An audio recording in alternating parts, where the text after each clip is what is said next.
नमस्कार दोस्तों, आप सभी का स्वागत है आपके अपने YouTube चैनल पर। दोस्तों, आज हम बात करेंगे सदी के सबसे महान राजा सम्राट अशोक के बारे में। माना जाता है कि ये भारतीय इतिहास में सबसे महत्वपूर्ण व्यक्तियों में से एक थे सम्राट अशोक।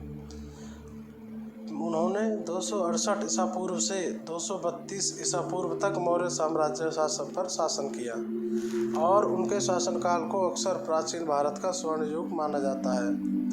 अशोक मौर्य सम्राट बिंदुसार का पुत्र था और वह अपने सौतेले भाई के साथ सत्ता संघर्ष के बाद सिंहासन पर चढ़ा। उन्होंने अपने शासनकाल की शुरुआत में अपनी सैन्य विजय और साम्राज्य के विस्तार के लिए जाना गया। अशोक ने अपने शासनकाल के दौरान कुछ महत्वपूर्ण लड़ाइयाँ लड़ी, जो कि इस प्रकार है। कलिंग की लड़ाई। दोस्तों, कलिंग की लड़ाई 261 ईसा पूर्व पहले लड़ी गई। कलिंग के पूर्वी प्रांत में लड़ा गया कलिंग युद्ध अशोक के शासनकाल की सबसे महत्वपूर्ण लड़ाइयों में से एक था। जबकि सम्राट अशोक की विजय हुई, लेकिन क्रूर और खूनी युद्ध के बाद सम्राट अशोक के मन को टटोल कर रख दिया, जिससे उसे अपनी सैन्य विजय का त्याग करना पड़ा और बौद्ध धर्म ग्रहण करना पड़ा। दोस्तों, इसके बाद बात आती है उज्जैन की लड़ाई। उज्जैन प्रांत के राज्यपाल के रूप में अशोक ने इस क्षेत्र में एक विद्रोह को दबाने के लिए एक सेना का नेतृत्व किया। इस लड़ाई का विवरण स्पष्ट नहीं है, लेकिन ऐसा माना जाता है कि अशोक के शुरुआती सैन्य अभियानों में से यह युद्ध एक था। इसके बाद बात करेंगे दोस्तों तक्षशिला की विजय। कहा जाता है कि अशोक ने तक्षशिला शहर पर विजय प्राप्त की थी, जो प्राचीन भारत में शिक्षा और संस्कृति का एक महत्वपूर्ण केंद्र था।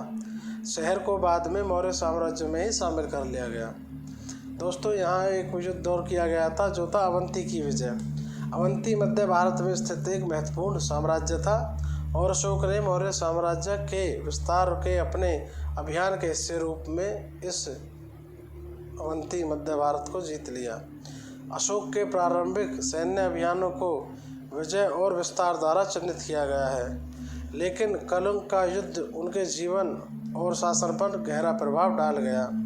दोस्तों, बताया जाता है कि कलिंग के युद्ध के बाद अशोक ने हिंसा को त्याग दिया और बौद्ध धर्म को अपना लिया।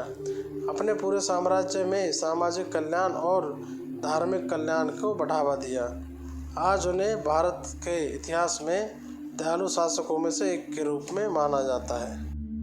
कलिंग के युद्ध में की गई मारकाट के कारण अशोक को गहरा पश्चाताप हुआ और वह युद्ध और हिंसा के मूल्यों पर भी सवाल उठाने लगा। दोस्तों, सम्राट अशोक द्वारा बनवाए गए शिलालेख संचार की दुनिया में एक बेहतरीन चीज़ साबित हुए। दोस्तों, कम्युनिकेशन सिस्टम सम्राट अशोक ने बहुत ही बेहतर बनाया था। उन्होंने अपनी नीतियों और कानूनों और शिक्षाओं को अपनी प्रजा तक पहुंचाने के लिए अपने पूरे साम्राज्य में स्तंभों और चट्टानों को शिलालेखों का इस्तेमाल किया। दोस्तों, उन्होंने सभी प्रकार के पत्थर यूज़ किए, उन पर शिलालेख बनवाए ताकि आने वाली पीढ़ी उनके बारे में जान सके। यह प्राचीन भारत में संचार यानी अपनी बात को आगे तक पहुंचाने का एक बेहतरीन तरीका था। दोस्तों, बताया जाता है कि अशोक के बौद्ध धर्म अपनाने के बाद उन्होंने जानवरों और पर्यावरण की सुरक्षा को बढ़ावा दिया। उन्होंने पूरे साम्राज्य में अस्पताल और धर्मार्थ संस्थानों का एक विशाल नेटवर्क भी बनाया। अशोक के शासनकाल को अक्सर प्रबुद्ध शासन का एक मॉडल माना जाता है। दोस्तों, अशोक की विरासत सदियों से चली आ रही है।